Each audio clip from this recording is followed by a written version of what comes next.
Hello,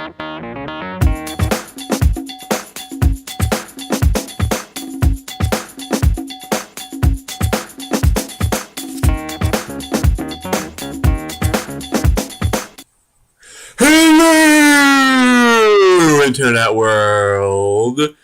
Welcome to 2.5 Brains. This is the Amazing Race, episode number 3 of this 31st season.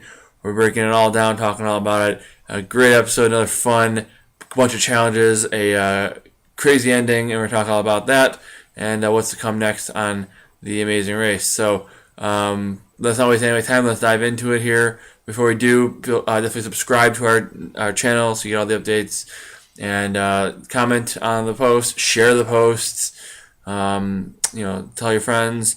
Also, you can tweet me directly at YoGrabAGabba. You can email the show at pavement@gmail.com. You can also, of course, find us on Facebook, like our page, pavement@gmail.com, or Pavement Productions on Facebook, and pavement@gmail.com is our email address. So, definitely let us know what you think. Comment away.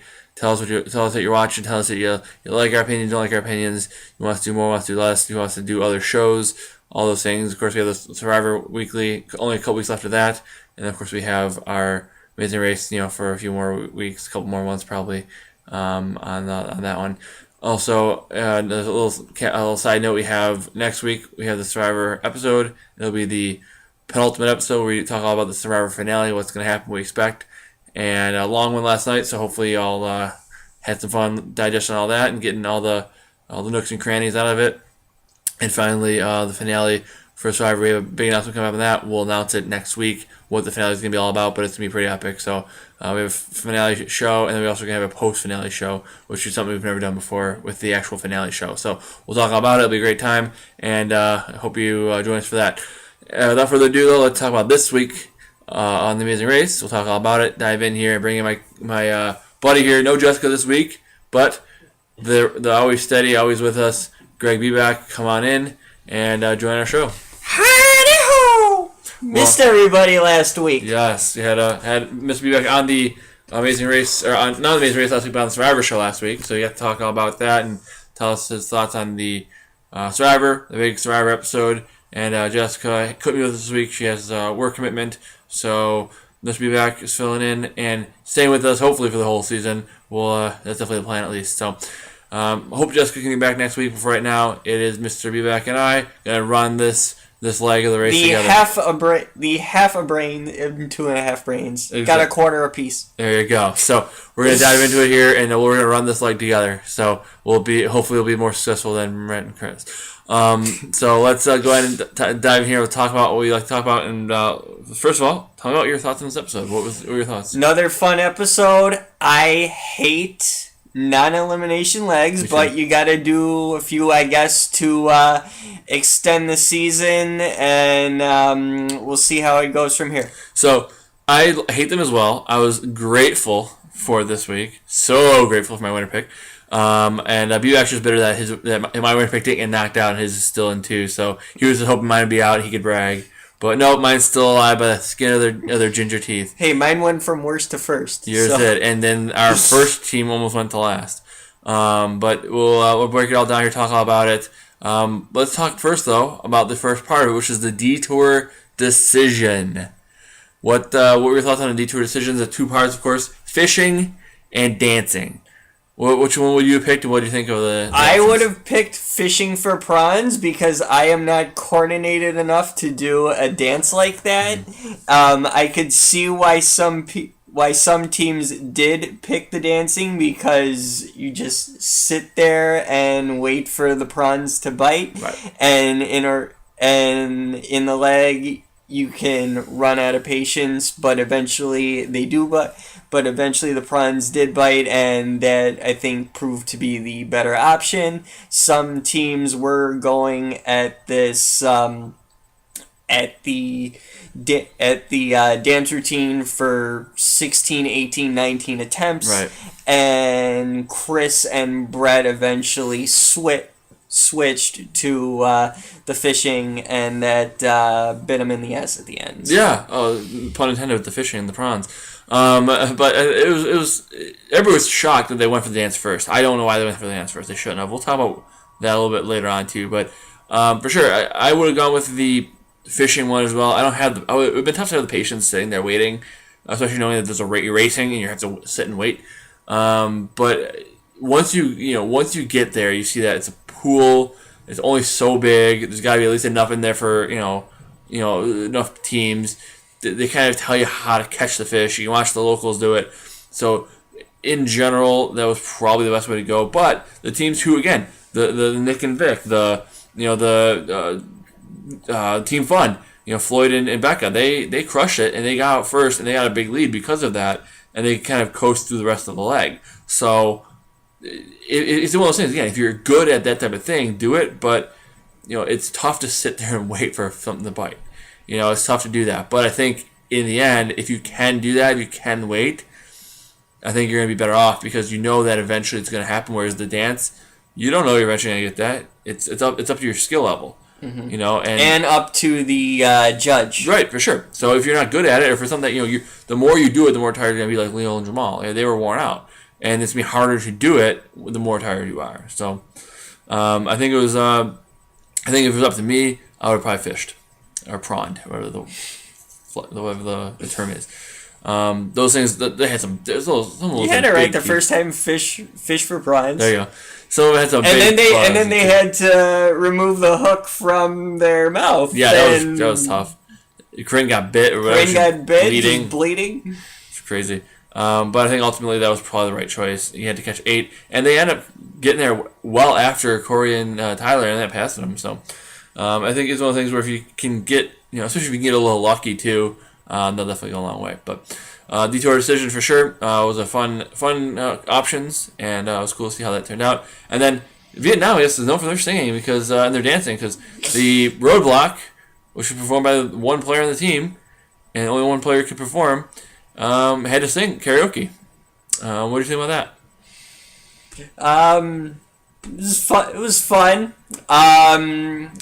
The quicker you the quicker you learn the words, obviously, the better chance you had and could get out. But that was once again another tough challenge, and just had to keep plugging away at it until you got it. Some teams were better than others, for sure.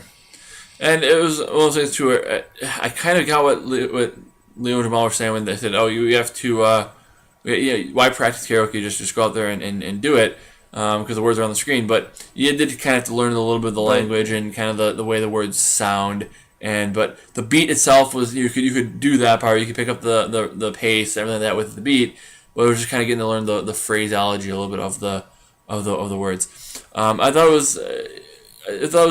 was neat. It was cool. It was they got to practice a little bit, and some of the teams really crushed it. And some alliances were formed a little bit too. We didn't really talk about that either. But the whole Big Brother alliance, where with Alyssa and Rachel and Nick and Vic and all them and Brittany and Janelle working together. No more U-turns for the Big Brother teams. That's the plan at least, unless they can U-turn or help each other perhaps. But it was interesting to see how that went. And the Amazing Race team that pulled it off was Team Fun. I mean, Team Fun, they came out, they had a lot of fun with it, and that's why they won. I mean, we'll talk about that with Brett and Chris a little bit, but karaoke, it was something that they it took a little bit of practice, but it was one of those things again where if you had the skills, if you're not, Brett's kind of I don't know how to say it nicely. He's kind of just an average white dude, and him trying to get rhythm and singing in Vietnamese, I didn't see that happening anytime soon. With a Boston accent. Right. I didn't see that going over too well. He eventually got it, but it was not. It was, put it this way: Chris and Brett are not exactly musical or dancing inclined. Okay, they just kind of if it's something where they can. It's fishing, outdoorsy. Chris is outdoorsy. Brett's got his skill sets as well. They're both physically strong, but you got to dance and stuff. I don't see them doing that. I don't know why they even went with that first, but let's switch gears a little bit now to talk about why Chris and Brett lost ish. Because they exactly lose, but they did finish last. So what's your take? Why did you say that Brett and Chris almost lost, or why'd they lose? Got in a couple of crappy cabs and took the option of took the option of dancing first, Yeah. which was their first mistake, and was couldn't learn had trouble learning the song, but eventually they did get through it. But in the end, they were kind of sort of close with one or two other teams, just couldn't sniff it out. Yeah, I mean, it was tough. I mean, I would say a couple reasons why I would say Brett and Chris lost. First of all, Brett seemed like he was letting some self-doubt creep in. He was like, I don't know if I can do this. He was like, he didn't have the excitement or the enthusiasm that he normally has. And I just feel like they knew that this was going to be a tough leg going into, because there's a lot of things that were outside of the wheelhouse. The dancing, the singing. They're not And like with the dancing, the judge was like, more power, more excitement, and with them being bigger dudes, they were getting winded with the gear on. Right, for sure, absolutely. And it wasn't ever going to be their winning leg. They weren't going to win that leg with dancing, singing. Again, there's stuff with hunting, fishing, and I think it was one of the. It was either the Rachel and Elisa or Corinne and Alyssa were like, "Can you see the Chris and Brett doing a dance?" Right. No. Yeah, Corinne and Eliza, they were saying, yeah, we can't see them doing a dance, so they must have got lost. And then they did actually go do the dance first, and everyone's like, what? Yeah, I mean, again, they're a good team. They work well together, but I just didn't see them doing it. And another thing was the weight with that roadblock on the dance. You can't go until another team performs. Right, for sure. So you have to go back to the back line after you do it, and so other teams can get it. They can get ahead of you. Chris said at the end there, when they were spared from elimination, they made bad decisions this week. They certainly did. They need to do things that limit. I think they I feel like in this week they went for it with the dancing. They tried to make a big move, like a big Survivor move, right? They tried to jump ahead of the pack by getting the dance first and being first place, whereas as opposed to waiting for the fish to bite. But they were never going to do that. That's not their thing. That's not their strength. Singing, dancing is not their thing. So what they need to do is be like, in that case, right? If there's something that is in their wheelhouse, do that. But other than that, take the there's a lot of times like on these roadblocks, there's like a painting or a lifting, right? Or drag this through the streets or paint a picture type of thing. A lot of those types of tasks. They need to do the physically demanding ones because they are going to be better at them. But in this case, it wasn't. In this case, it was a technique to the physical demanding, right? So the dancing was physically demanding, but there's a technique to it. Right. Whereas them, I think they can be brute strength and not have to do all these crazy techniques. Just bulldoze ahead, go get it, and I think they'll be better off going forward. Thankfully for them, they're spared elimination. Do you think they're going to get eliminated or no? I did. I thought perhaps this was too early for a non-elimination leg. Maybe next week or the week after that. For sure. They almost always eliminate the first three teams. It's very rare there's a non-elimination the first leg or first three legs. Even four sometimes they eliminate the first four. It's usually around that there's the first non-elim, but it's not it's not all it's rare. It's definitely a rare occurrence that the third team to finish last doesn't get knocked out. However, I did see this. Phil is, you can tell kind of sometimes how and again today I did shows maybe whatever, but you can almost always tell if it's gonna be a non-elimination because Phil fires people like a boss, right? He's like, your last team to arrive, you've been eliminated. He gets right to it. He doesn't beat around the bush. When he beats around the bush, maybe that means there's a chance for the team. He said, well, it was a rough leg. You guys are the last team to arrive. You had a tough time today. Blah blah blah. Thankfully it's a non-elimination. Instead of saying if they were out, he would have said your last team to arrive and you've been eliminated. Yeah. And then he talks to them about their thoughts and what happened. But if he never doesn't follow up with your last and you're out. If he's your last and then kind of lets it tail off a little bit and then ask some questions, then gets back to it, then it's probably not elimination. But Phil, like I said, he'll just get right at, hey, you're out, you're gone. Then you can talk about it, right? If he doesn't hit him right off the bat, it's probably gonna be not elimination. And thankfully for my winner pick, they're still alive for at least one more week. And as far as alive goes, as far as their position in the game, not very strong right now. But let's break that down. Let's talk about gotta face a speed bump next week. Again, for their sake, let's hope it's like throw this boulder across the ocean, and they'll be fine because Chris can do that with his eyes closed. He's arguably, again, if you don't know Survivor or whatever, but he's arguably one of the strongest people ever played Survivor. He is a friggin' tank. But speaking of positions in the Amazing Race, let's break it all down here with this week's power rankings. Are you ready for that? Yes, I am. All right, so let's go ahead and dive into it here. We'll start off as always with the last team, in this case, the number 9 team in the race. Who is it? Obviously, Chris and Brett. Why is Chris and Brett here?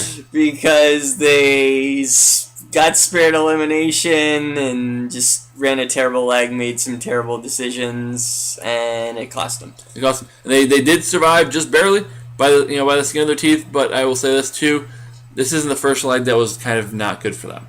The first leg of the race was okay; they were middle of the pack. Second leg of the race, they were near the back of the pack, and this one they were last. I wasn't sure if it was gonna be them or Leo and Jamal who finished last. But Leo and Jamal knocked out the last challenge better than Brett did. And so they got through, but definitely 2 weeks in a row that I was not very impressed with that winner pick. So I'm kind of hoping that that they can get something that's a little bit more suited for them, and they can make better choices with the detours and the obstacles they pick. I don't know if Chris would have been a better singer than Brett. Brett does sing. Brett does karaoke nights. Brett does open mic nights and does stand up comedy. So Brett was probably the better choice to do the karaoke, but that Boston accent was killing him. He couldn't get the Vietnamese stuff. That Boston accent was just killing him.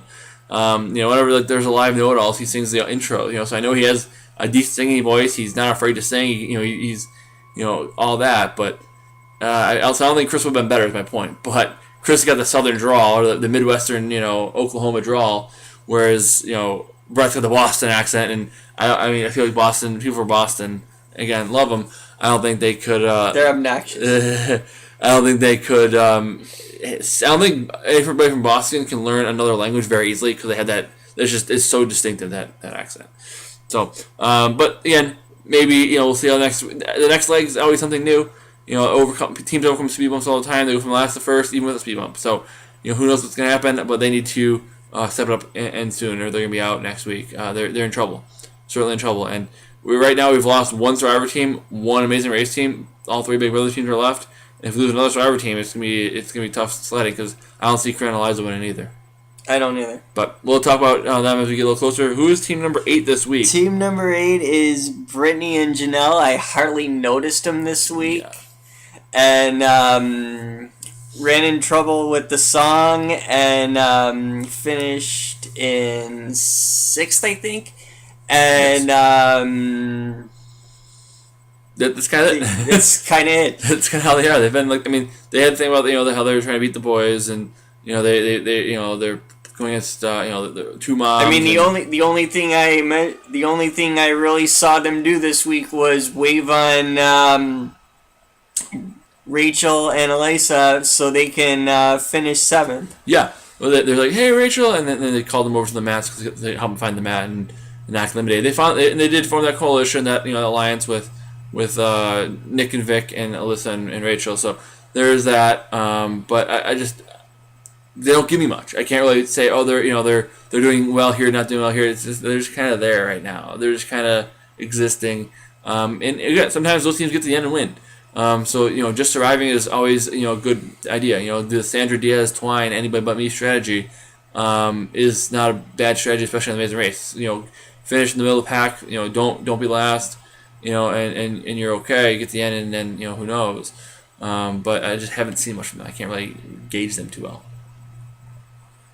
Who do you got for Team 7? Team 7, Rachel and Alyssa. Yeah, Rachel and Alyssa, yeah. So I put them here on my ranking because they're just, again, they did finish 7th this week, so I guess that's part of it. But they are so annoying. I hate this team. This is my new least favorite team now that Rupert and Laura are out. Yeah, I mean, how do you think I feel? I had to put up with all this Rachel, all this Rachel. I mean, this is Rachel's 5th, count them, 5th or 6th reality TV show she's been on. Season of a reality TV show. This girl needs to get a freaking hobby. Okay?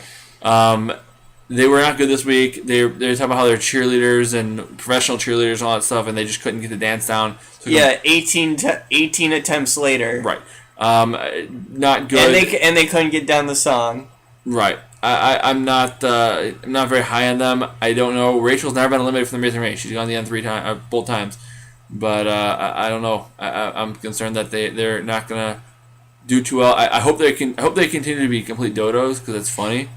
But other than that, we lost our dodo team last week, which I was hoping we could hang on to them for a little bit. But I don't know. I'm not feeling too strong about them. I don't think you are either. No.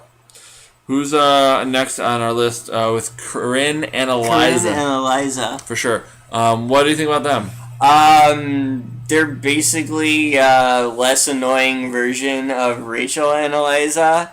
They are snarky, but not too good on the challenge front. Yeah, I mean, I'm surprised they did as well in the prawn fishing as they did. Yeah, I don't know, man. I think that one maybe would have been a lot of luck. I don't want to take anything away from them. They did well. They got there after Tyler and Corinne left before them. I think they finished 4th this week, so they had a good week. They're not doing great with taxis, so maybe they were due for some good luck. But again, they've been right around it. They were near the back of the pack week 1. Last week they were more the middle pack, and then again this week they even finished higher than they did last week. So they've had some things that they've done well. I didn't expect them to do. I mean, you saw them trying to take the hook out of the prawn with their giant painted fingernails, like. Well, and they got bit. And she got bit, right? I didn't see them being able to fish at all. I didn't see them really be able to dance at all either. But I guess they made the right choice for them.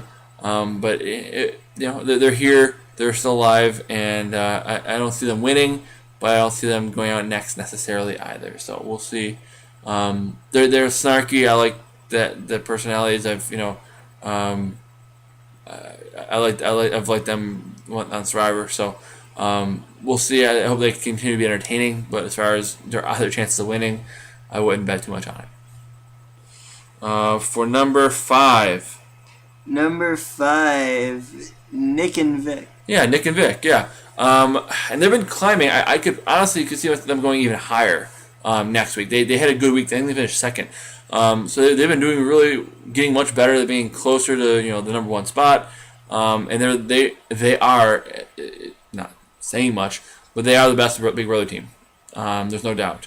I mean, definitely there's only 2 other ones, and they're not dodos, so I guess they're better. But they've definitely grown on me. I've known them a little bit, but not huge. At least not I know Nicole more than Victor, but they danced pretty well. They sang the song decently well, and they were rewarded for it. I think they're a strong team. They haven't fought really at all, and that's why I got them there. What do you think? I would have thought you would have had them higher, honestly, because they've been consistent 2 second place finishes in the last 2 weeks after finishing 6th the first week, and they don't really get on each other's nerves. I thought the like they ran this week was pretty almost flawless. Mm-hmm. Good on the dancing, and and good on the singing. Yeah, it's been a tough competition. I mean, I can definitely see them. If they do another good week like that, they'll definitely be higher. But no, but the thing is, nobody above them really had that much worse. I mean, Leo and Jamal, sure, but other than that, I mean, nobody else really fell off, or it was too worse. So it's kind of, to me at this point, it's the top, five, and then everybody else. I feel like these teams are really strong and they're doing really well. It's going to be battling for who wins each leg, and I expect them all to be around for quite a while.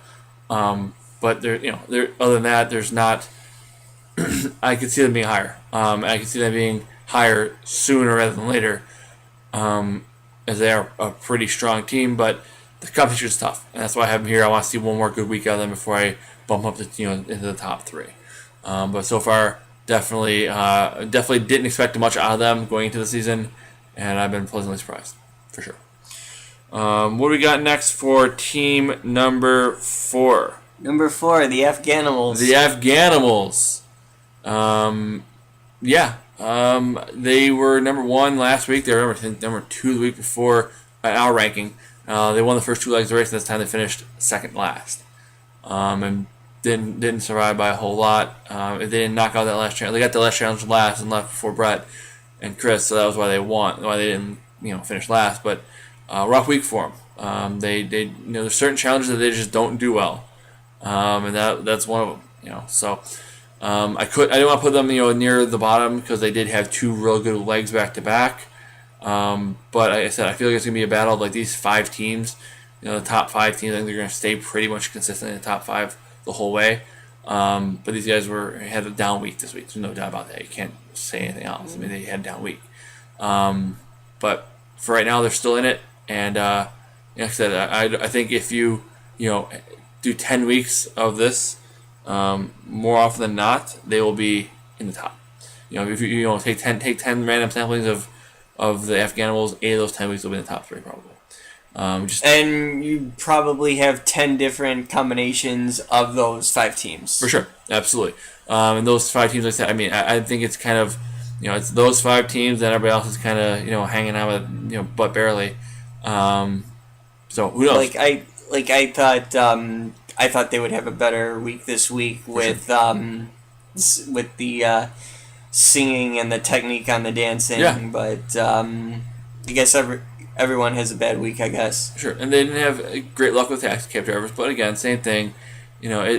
Those things happen. You gotta limit your bad luck and do your best in the stuff that you can control. But not a great week for them. But again, I didn't want to put them in the bottom because they won 2 legs in a row, and I feel like they're still a strong team. They still are up to their antics of trying to fool Corinne and Eliza. I like that. The other teams got to start realizing that you just follow. And they almost fell for it this week. Yeah, for sure. Not quite, but almost. Yeah, and Nick and Vic fell for it last week, so the strategy's working. I mean, they're getting teams to at least second guess themselves. But you can't listen to Leo and Jamal. You got to just do your own thing. But again, it's still a solid team. Still, they had a little bit of bickering here and there early on. But for the most part, it's the first time this season I've seen the 2 of them bicker. Yeah, for sure. In the backseat of that cab. Yeah. So overall, it's still a solid team. I still would put money on them being a favorite, being around for a while. But for right now, they have to be here because they almost weren't around. And for number 3, I have number 3, Team Fun. Yeah, the Team Fun. My winner pick. Worst to first. Yeah, they finished first place this week. And they've been getting stronger. There's certain things, again, this team is another one of the teams that there's certain things that they just are good at. And there's a lot of things that they're good at. Floyd being a drum major and, Becca doing her stuff that she's good at, being a band camp, whatever she's talked about. They had their niche this week, and I feel like Floyd is kind of an entertainer by naturally. Anyways, he's a performer. So they had some good stuff that happened this week. They finished first. They knocked out those challenges and didn't look back. They smoked seemingly everybody else. They're way out in front, and that's why they're third. Because again, it's a tough competition. I feel like they rip off another first place finish. We'll see where they end up on the ranking, but they were kind of middle of the pack the last couple weeks, and this week they're right solidly in the thick of it. I wouldn't call last week last place middle of the pack, but good climb. Well, sure, they were middle of the pack for middle of the pack first week. Right, and then last week they were second last, and barely survived. And they left in last place because obviously they were eliminated. But they finished first, so it's been a little bit of an up and down week for them, or season for them so far. But I'll give it to them the week before because they had the U-turn and the 2 tasks to complete in that, sure. And they did that even before some other teams just had to do 1. Right. So again, they're a solid team, and the fact placement isn't always a tell of what happens. If they have a lot of bad luck, if they have, again, in that case, had to do 2 tasks, if they finish near the back of the pack when they did 2 tasks, you can't really hold that against them. They're lucky they made it through. So I think they're still a solid team. And I think third place for them right now on this power ranking is not a bad spot to be right now, I feel. So let's take a look at who we have at our number 2 spot, if we can. At number 2, I have... Number 2, Tyler and Corey. Yeah, Tyler and Corey. And what do you want, Tyler and Corey? Give me your thoughts on them. I like them personally. I can't believe it took them that long to catch 8 prawns, but they did it, and they got through the song and didn't finish last. So. No, yeah, and they kind of were a little bit middle tier, but they were upper, whether they were 4th maybe or 3rd. I think they finished 3rd overall. I think, and for them, they're again one of those teams that they're kind of good at everything, especially the entertaining part. I mean, they're YouTube stars, for God's sake. I mean, if they can't sing and dance, and they got targets on their back from the U-turn the week before. Oh, for sure. So they are, but I think they're in a really good spot. I think it's one of those things, right? The fishing thing was kind of luck based, to a point, and if they struggle with the luck based stuff, the things that you got to kind of have some things go your way to if they are finished near the bottom because of a taxi cab driver, you can't really hold that against them. They're a strong team. They were a strong team the first season, and they're a strong team this season. It just seemed like this week they were getting a little impatient because of the prawns weren't biting, and sure. Corinne and Eliza finished the task before them. Yeah. But you can't. But eventually the prawns would bite, and they got through it. Yeah, and they ended up finishing. I think they still ended up finishing ahead of Corinne and Eliza anyways, because they did so well in that karaoke. So, I mean, at the end of the day, they're still a great team. They're still doing well, and I still think they have a really good shot to win this thing.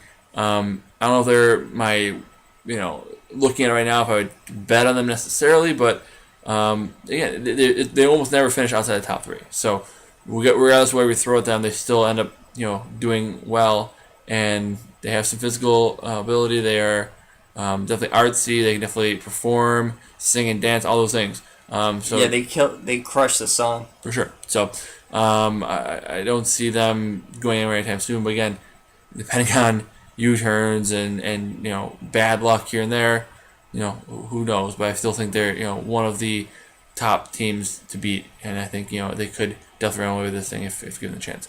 So that leaves us with one more team, our top team here, Colin and Christy. Yeah, I have them number 1 here again for the second time. Very consistent. Yeah, absolutely. And that's why they're number 1 again. Again, they were finished number 1 week 1 because they were consistent, and Leo and Jamal ended up winning the leg. And then Leo and Jamal won another leg, so they had to be number 1. But Colin and Christy were still right around it again. They remind me a lot of, if you remember last season, the Olympians. From last season, they just were always in the top 3, always right there. There's nothing that they really can't do well. They're physically fit. They're centered. They're not arguing. They're having fun, and that's the biggest thing. I think that these tasks today. Why did Team Fun crush it? Because the tasks were meant for the teams who were having fun. And if you overthink it, if you try to be right. Like Brett was out there trying to do the dances the right way, whereas Floyd went out there and just did his thing. Mm-hmm. He just went out there and had fun with it, and it fell in his way. So I think that's a big thing. The teams who are not gonna stress and just have fun and go out there and do it are gonna be the best teams, and definitely Colin and Christie have been that to a T this season so far. So that's what I got. Any other thoughts before we wrap up tonight? No other thoughts. All right, fantastic. Pretty much covered it. Awesome. Well, I'm excited to see what happens next week. I would be shocked if it was a non-elimination next week, so we can talk about who actually did lose and not kind of sort of lose, but actually did lose. And we'll wrap up there. Be sure to subscribe so you get all the updates. So you don't miss anything this guy has to say, whether it's on this show or the Survivor show. Be sure to check back next week. And again, if you subscribe, it should come right to your feed, so you don't have to even worry about it. Like our Facebook page, Pavement Productions on Facebook. Tweet me, Yo Grabba Gabba, and email the show at paperproductions@gmail.com. I think that's about it for this week. Definitely check back for the Survivor coverage next week as well, and the Amazing Race as always every week for the next couple months as long as the show is running. If you want us to talk about anything else too, and whether it's a scripted show, whether it's a reality show, let us know what you think, and tell us what you want us to talk about. So we're always open for new ideas at the very least. But I think that's about it. I think that's about a good place to wrap up for now. And until next week, everybody, all I got to say is safe travels.